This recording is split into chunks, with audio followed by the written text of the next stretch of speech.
TV Cristo Vive. Un canal de bendición. Un canal para toda la familia. Un canal de restauración que te toca el alma y el corazón. En YouTube, canal TV Cristo Vive. Predicación, cultos en directo, enseñanza bíblica, estudio bíblico, alabanza, consejo pastoral.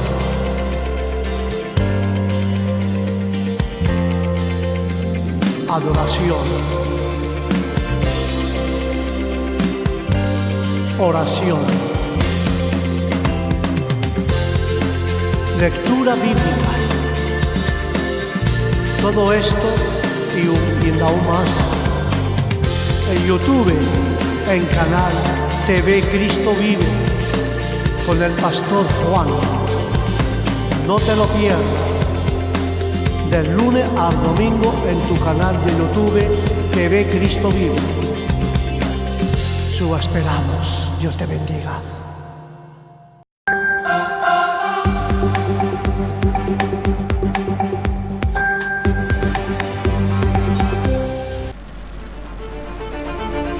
Église, le bon samaritain, présente, jour de culte, avec le pasteur Michel Gomez. N'oublie pas, jour de culte, le 9 septembre 2023 à 19h, avec le pasteur Michel. Nous vous attendons dans notre église, l'église du Bon Samaritain. Dieu vous bénisse. Amen.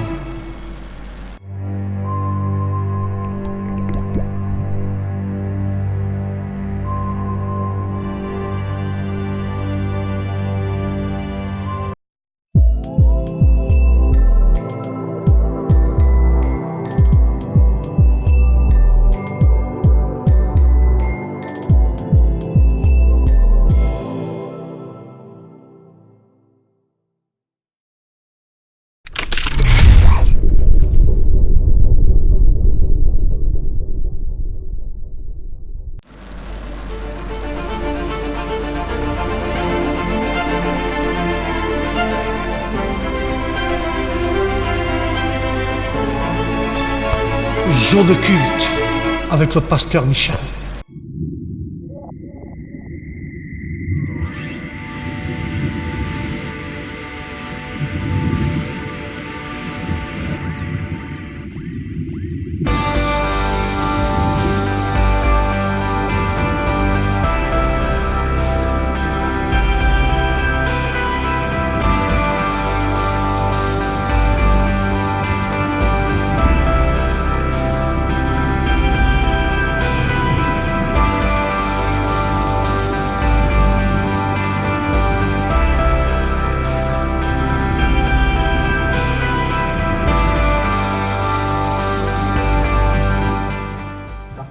Au milieu de nous, Seigneur.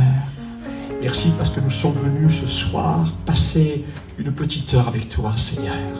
Ah, mais une heure avec toi vaut mieux que 1000 ailleurs. Seigneur, merci. Merci pour mes frères et sœurs, pour la famille, pour les amis qui sont ici. Merci pour ceux également qui nous suivent par le moyen de Facebook. Tu les bénis également dans cette soirée. Ce qui est merveilleux, c'est que tu es là et tu es dans tous les endroits, Seigneur, dans ce monde. Seigneur, par ton esprit, tu parcours la terre. Que ton nom soit glorifié, Jésus. Amen. Amen. Merci, Seigneur. Voilà, j'aimerais, dans cette soirée, lire pour vous 2 textes dans la Bible. 2 textes plus exactement donc dans le Nouveau Testament.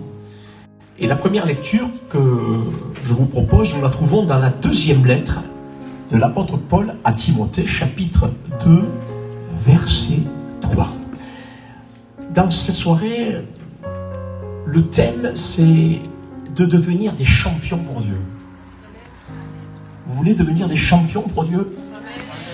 Des athlètes spirituels pour Dieu? C'est le but. C'est le but, c'est que nous puissions devenir des champions avec Dieu et pour Dieu. Amen.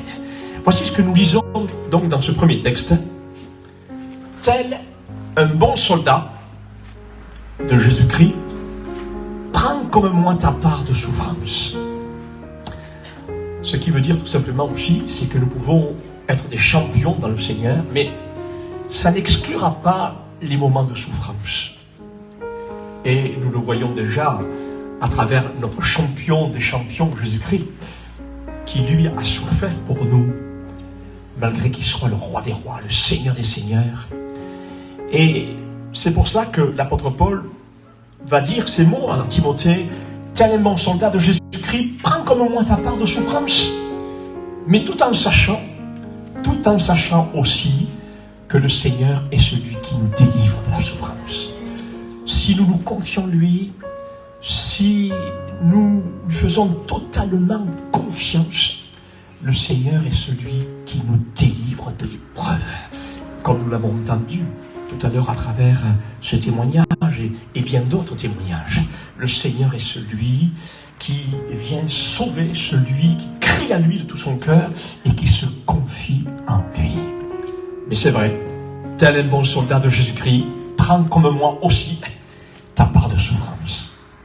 Celui qui s'engage dans une expédition militaire ne s'embarrasse pas des affaires de la vie civile, afin de donner pleine satisfaction à l'officier qu'il a enrôlé.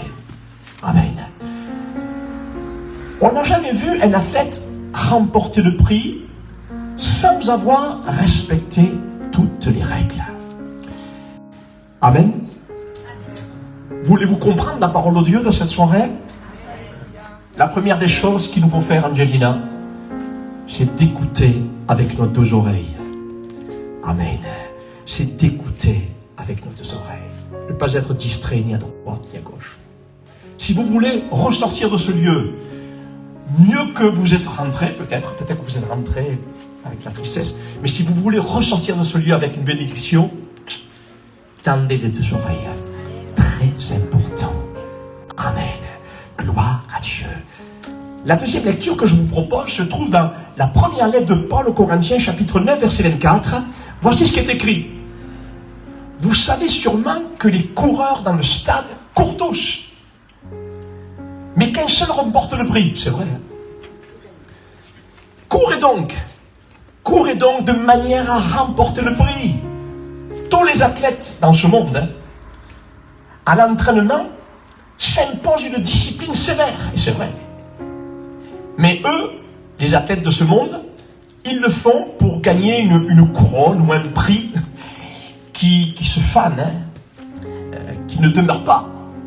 Mais nous, les athlètes du Seigneur, nous le faisons pour gagner une couronne qui ne sera jamais fanée, qui ne sera jamais ternie. C'est pourquoi je cours les yeux fixés sur le but, et notre but à nous, c'est le ciel. Et c'est pourquoi je traite durement mon corps, dira l'apôtre Paul. Et je le maîtrise sévèrement. Il était dur avec lui-même, hein? Mais on va le voir pourquoi. Afin de ne pas être moi-même disqualifié de cette course, après avoir prêché aux autres. Amen. Voilà ici, frères et sœurs et amis, deux textes dans cette soirée qui nous rappellent que nous sommes engagés dans une course spirituelle dans laquelle se trouvent certaines règles à respecter si nous voulons atteindre le but. Et pour nous, comme je l'ai dit tout à l'heure, notre but suprême à atteindre, c'est la vie éternelle auprès de notre Sauveur. Et on n'y est pas encore, hein. On est encore dans la course, on n'y est pas encore. C'est pour cela qu'il nous faut courir vers le but. Dans le deuxième texte, dans les deux textes que nous avons lus, l'apôtre Paul nous compare à un athlète, c'est-à-dire à une personne qui pratique un sport de haut niveau, comme par exemple la course du 5000 mètres qui est une épreuve d'athlétisme faisant partie des courses de longue distance et qui se court sur la distance de 5000 mètres. C'est pas rien quand même. Hein. On peut parler aussi du marathon. Le marathon est une épreuve sportive individuelle de course à pied qui se dispute généralement sur route sur une distance de 42 km. Toutes ces personnes font partie de la catégorie des athlètes de haut niveau. C'est pas des petits, hein, c'est des hauts niveaux. Et le Seigneur nous compare à ces athlètes. C'est formidable, hein? Alors ce qu'il nous faut savoir, c'est qu'il y a une différence entre un athlète et un simple sportif. N'est-ce pas, Tanguy? Eh oui. Mais quelles sont les qualités d'un athlète dans le monde du sport qui doivent être développées? Au cours de sa formation, l'athlète devra acquérir les qualités physiques suivantes. Pour être un athlète de haut niveau, il faut acquérir ces qualités suivantes. Anya, pour toi qui aimes le sport, et si tu veux devenir un athlète, et surtout une athlète dans le Seigneur, il faut acquérir donc l'endurance, la résistance, la force, la vitesse, la souplesse et la capacité de coordination. C'est pas rien un athlète, hein, dans le monde du sport.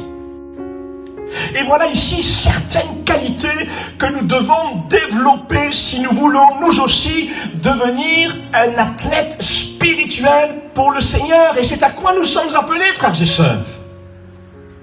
Voyez-vous, la différence majeure entre un athlète et un simple sportif se remarque tout d'abord dans le domaine de l'entraînement.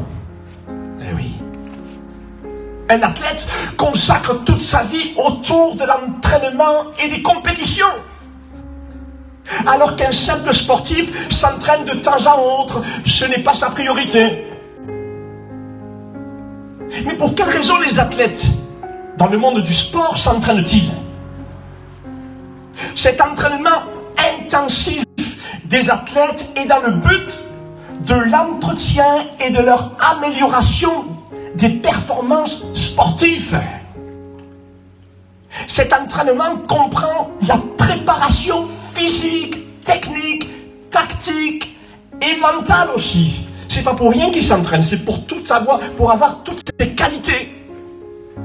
Et tout cela veut nous dire pour nous que si nous voulons devenir un véritable athlète spirituel du Seigneur, il faut que l'entraînement spirituel soit la priorité dans notre vie. Amen. Gloire à Dieu. Et voilà ici la première règle d'or spirituelle qu'il nous faut respecter si nous voulons devenir un athlète performant pour le Seigneur. Voilà pourquoi l'apôtre Paul dira à Timothée dans notre texte d'introduction qu'un athlète ne peut pas remporter le prix sans avoir respecté toutes les règles. Amen. Ça va jusque-là? Et si vous avez des questions à poser, notez-les. Et quelle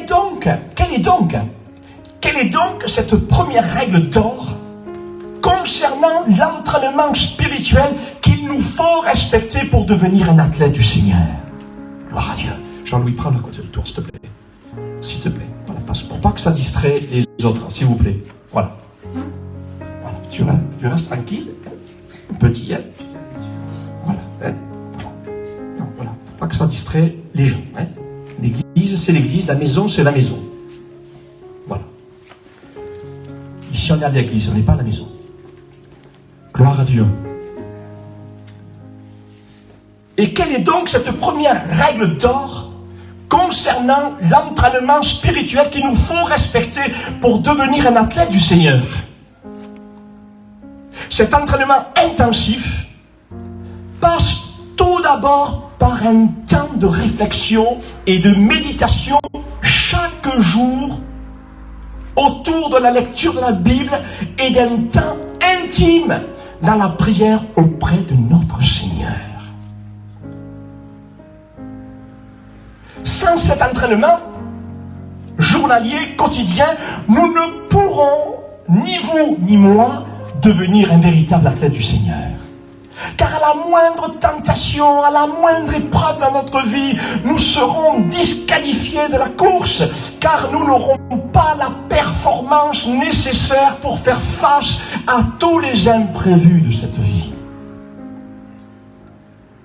Voyez-vous, un athlète, dans le domaine du sport, c'est quelqu'un qui cherche la performance. C'est pas quelqu'un qui se contente de l'à peu près. Mais un athlète, dans le domaine du sport, il cherche la performance. Amen. C'est-à-dire, il cherche le meilleur résultat dans son domaine. Et c'est pourquoi il s'impose, il s'efforce et il s'oblige à faire ce qu'il n'aime pas pour progresser. Tandis qu'un simple sportif du dimanche pratique le sport de santé, le sport santé, et il fait ce qui lui plaît, il fait les mouvements que ça l'arrange. Voilà ici une grande différence entre un athlète de haut niveau et un simple sportif. Et ainsi en est-il pour le croyant. Et c'est une question que nous pouvons nous poser à chacun d'entre nous. Quel est le niveau de vie spirituelle que nous avons choisi le jour où nous nous sommes engagés avec le Seigneur? Est-ce que nous voulons être simplement des chrétiens du dimanche? Est-ce que nous voulons être simplement des chrétiens du dimanche, semblables à ces simples sportifs qui s'entraînent de temps à autre? Ou voulons-nous devenir des hommes et des femmes de Dieu performants, semblables à ces athlètes de haut niveau qui s'entraînent quotidiennement? Moi, voilà, par la grâce de Dieu, j'aimerais être un athlète performant avec sa grâce. Et vous, qu'est-ce que vous choisissez? Eh oui, un athlète de compétition, un athlète performant, lesquels s'imposent, lesquels s'efforcent et s'obligent à faire même ce qu'ils n'aiment pas pour progresser. Oui, voilà ici certaines qualités indispensables qu'il nous faut acquérir par la puissance du Saint-Esprit, mais aussi par notre obéissance au Saint-Esprit. Parce que lorsque le Saint-Esprit nous dit « fais pas ça, fais pas là, va là-bas, fais ceci », le Saint-Esprit nous parle, hein? Moi, il me parle toute la journée. Fais ceci, va là-bas, écoute ceci, ne fais pas ça. Il me le fait. Il le fait pour moi. Mais si je dis non, je n'écoute pas, j'écoute. D'accord, Seigneur, d'accord. Puisque nous disons que nous sommes baptisés du Saint-Esprit, Dieu nous parle. Et il nous dit faire ceci, faire pas ça. Ce qui compte, c'est de l'écouter. Amen. Gloire à Dieu, gloire à Dieu. Oui, nous pourrons progresser en écoutant la personne du Saint-Esprit. Amen. Gloire à Dieu, si nous voulons devenir un véritable athlète spirituel du Seigneur. Voilà pourquoi dans notre deuxième texte d'introduction, l'apôtre Paul dira ceci concernant une certaine discipline qui est indissociable du disciple. Il n'y a pas de disciple sans discipline, ça n'existe pas. Et voilà pourquoi l'apôtre Paul dira ceci concernant une certaine discipline que le croyant doit adopter pour devenir un véritable athlète du Seigneur. Voici ce qu'il dira, se prenant lui-même comme exemple. Tous les athlètes à l'entraînement s'imposent une discipline sévère. Ils le font pour gagner une couronne qui se fane vite. Là, il parle des coureurs dans ce monde, dans le monde du sport. Mais nous le faisons pour gagner une couronne qui ne fanera jamais. Et c'est pourquoi, dira l'apôtre, je cours les yeux fixés sur le but, c'est pourquoi je traite, dira comme cela, je traite durement mon corps et je le maîtrise sévèrement afin de ne pas être moi-même disqualifié après avoir prêché aux autres. Voyez-vous, ça touche les chrétiens, mais ça touche les pasteurs aussi. J'ai souvent entendu dire, et peut-être que vous aussi vous l'avez entendu dire, j'ai souvent entendu dire que l'évangile de Jésus-Christ, c'était pour les faibles. C'était pour ceux qui n'ont aucun courage, etc., etc. Oh, si tu vas à l'église, c'est parce que tu es faible. Oh, c'est bon pour toi, ça. J'ai souvent entendu dire cela comme un mépris, Alors il est vrai que dans un certain sens, l'évangile est pour tous ceux qui sont faibles, pour tous ceux qui n'ont plus de force et qui n'ont plus de courage dans cette vie. Et le Seigneur est bon, amen, il ne les rejette pas, il ne les méprise pas. Le Seigneur est celui qui est capable de les relever complètement et de faire d'eux de nouvelles créatures. Mais dans le sens de la réussite et de la performance spirituelle, l'évangile n'est pas fait pour les faibles. L'évangile n'est pas fait pour les nonchalants, c'est-à-dire ceux qui manquent de zèle, ceux qui n'ont pas d'ardeur, qui manquent de vivacité, en un mot, qui sont feignants et paresseux pour les choses de Dieu. L'évangile, c'est pas pour eux. Vous comprenez dans quel sens? Et c'est le Proverbe 6, verset 9 qui soulignera ceci, concernant les dangers de la paresse spirituelle. Il dira comme ceci: et toi, paresseux, spirituellement parlant, c'est-à-dire celui qui est paresseux de lire sa Bible, celui qui est paresseux de prier, de prendre un temps dans la prière, celui qui est paresseux de venir à l'église. Dieu leur parle à ces gens-là. Et toi, paresseux, combien de temps resteras-tu couché? Quand cesseras-tu de dormir? Pendant ce temps, la pauvreté te surprendra comme un rôdeur et la misère spirituelle comme un pillard. Voilà pourquoi l'évangile de la réussite est pour tous les athlètes, amen, qui se font violence par le Saint-Esprit, avec l'aide du Saint-Esprit, mais aussi notre obéissance au Saint-Esprit. Oui, l'évangile de la réussite, ils sont faits pour ces chrétiens-là. Et je crois que vous êtes de ces chrétiens-là. Amen. Gloire à Dieu. Alléluia. Que Dieu soit glorifié. C'est pourquoi Paul, comme un athlète spirituel, dira que par le Saint-Esprit et son obéissance à sa voix, il traite durement son corps et le maîtrise sévèrement afin de ne pas être disqualifié de la course qui le mène vers le ciel. Voilà ici donc une deuxième règle d'or qu'il nous faut respecter si nous voulons devenir de véritables athlètes spirituels du Seigneur. Ce que la Bible appelle la maîtrise de soi. Amen. Et c'est avec cette deuxième règle d'or, la maîtrise de soi, que j'aimerais terminer pour ce soir. La maîtrise de soi est une qualité que nous communique le Saint-Esprit et qu'il nous faut développer dans notre vie par la prière, par notre soumission et par notre obéissance à la voix du Saint-Esprit. Ça, c'est la deuxième qualité d'un athlète. La maîtrise de soi est là pour réguler nos émotions, nos pensées et nos actes, et ainsi éviter des réactions excessives et même agressives. La maîtrise de soi fait partie des facteurs de réussite dans tous les domaines de notre vie. Mais dans quel domaine il nous faut nous maîtriser par le Saint-Esprit pour devenir un athlète du Seigneur? Dans quel domaine? Dans le monde du sport de haut niveau, la maîtrise du physique est un facteur important dans l'exploit du sportif. Et l'athlète se sert de toutes ses qualités physiques et musculaires pour arriver à surpasser et être performant. Et voilà pourquoi les athlètes ont une bonne hygiène de vie dans tous les domaines.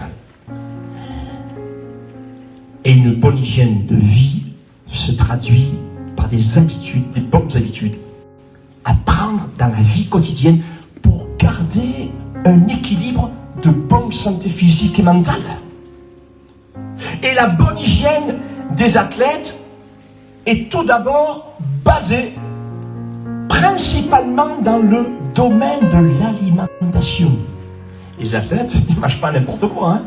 Ils ne boivent pas n'importe quoi, afin de maintenir leur performance. Et voilà pourquoi il est essentiel pour eux de privilégier une alimentation variée, composée d'aliments sains, et de respecter des horaires de repas réguliers aussi.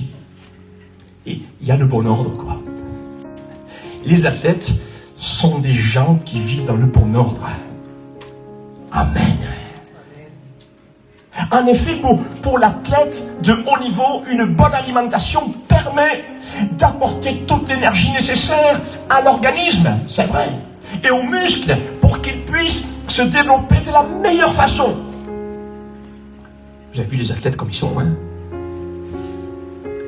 Parce que ils font tout pour se maîtriser et faire attention. Sinon, ils seraient vite disqualifiés dans les compétitions. Et ainsi doit être notre vie. Nous aussi, on est des athlètes. Eh oui! Amen! Gloire à Dieu! Oui, ainsi doit être notre vie de croyant, d'athlète spirituel, si nous voulons devenir un athlète performant pour le Seigneur. Amen. Il nous faut avoir une bonne hygiène de vie pour notre corps, pour notre âme et pour notre esprit. Mais pour cela, il nous faudra nous maîtriser par le Saint-Esprit et avec lui, afin de ne pas nourrir notre âme et notre esprit par toutes sortes de choses dans ce monde qui diminuerait notre performance spirituelle. Et voilà pourquoi la lettre de Paul aux Philippiens, chapitre 4, verset 8, dira ceci concernant une bonne nourriture spirituelle pour les athlètes du Seigneur. Voici ce que Paul dira. Enfin, frères et sœurs, nourrissez vos pensées de tout ce qui est, premièrement, vrai. Ensuite, noble. De tout ce qui est juste. De tout ce qui est pur aussi. Ça, c'est une bonne alimentation. De tout ce qui est digne d'amour et d'approbation. De tout ce qui est vertueux et mérite louange. Il y aurait tant à dire sur cette nourriture spirituelle qui fait de nous des athlètes du Seigneur. Mais j'aimerais juste terminer par une question dans cette soirée. De quelle sorte de nourriture quotidienne nourrissez-vous votre âme et vos pensées?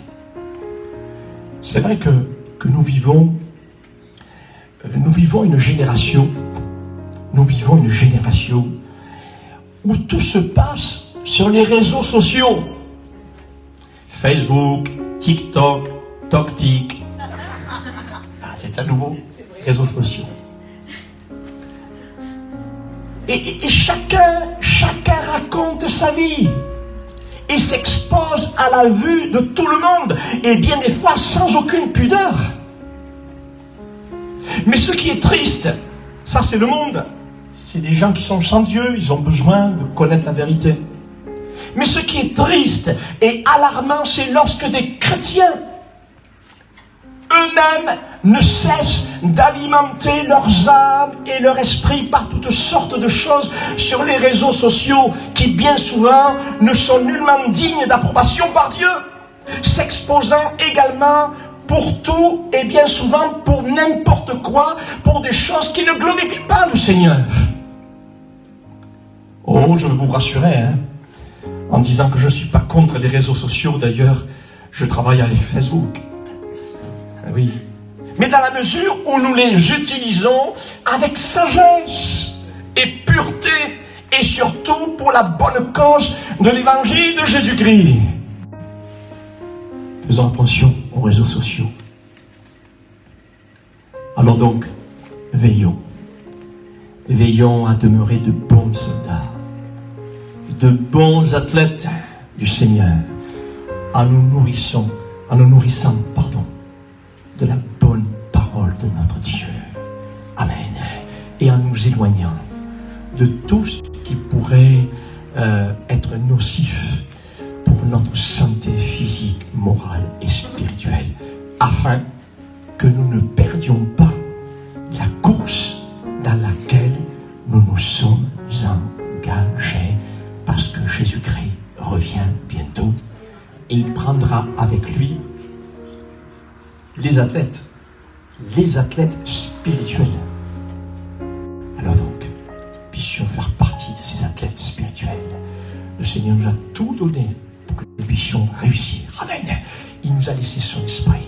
Il nous a laissé sa parole. Amen. Gloire à Dieu. Nous sommes inexcusables. Il n'y a simplement qu'à obéir. Amen. Et dire, Seigneur, viens, fais de moi cet athlète. Seigneur, tu vois, dans ce domaine, j'ai encore des progrès à faire. Seigneur, aide-moi, Seigneur. Et lorsque nous venons avec un tel état de cœur repentant, avec un tel état de cœur de vouloir être performant pour le Seigneur, alors le Seigneur, il le fait. Il le fait. Gloire à Dieu. Je vous invite à la prière. Amen. Seigneur, merci pour ces quelques mots. Merci pour ces quelques moments, Seigneur. Merci parce que tu es là avec nous, Jésus. Merci parce que ton désir, c'est de faire de nous des hommes et des femmes de Dieu performants pour ta gloire, Seigneur, et pour tous ceux qui sont autour de nous. Merci pour mes frères et sœurs qui sont ici. Merci pour leur écoute à ta parole. Merci parce que je crois fermement qu'ils sont là, parce qu'ils ont soif de toi, Seigneur. Et tu vas les désaltérer, Seigneur. Tu vas les bénir. Seigneur, merci. Seigneur, nous sommes tous, Seigneur, à la même enseigne. Nous avons tous besoin de toi, Seigneur. Nous sommes si faibles, mais avec toi, nous sommes forts. C'est toi qui nous rends forts. C'est toi qui nous communiques tes capacités, Seigneur. Que ton nom soit glorifié, Jésus. Amen. Prions quelques instants.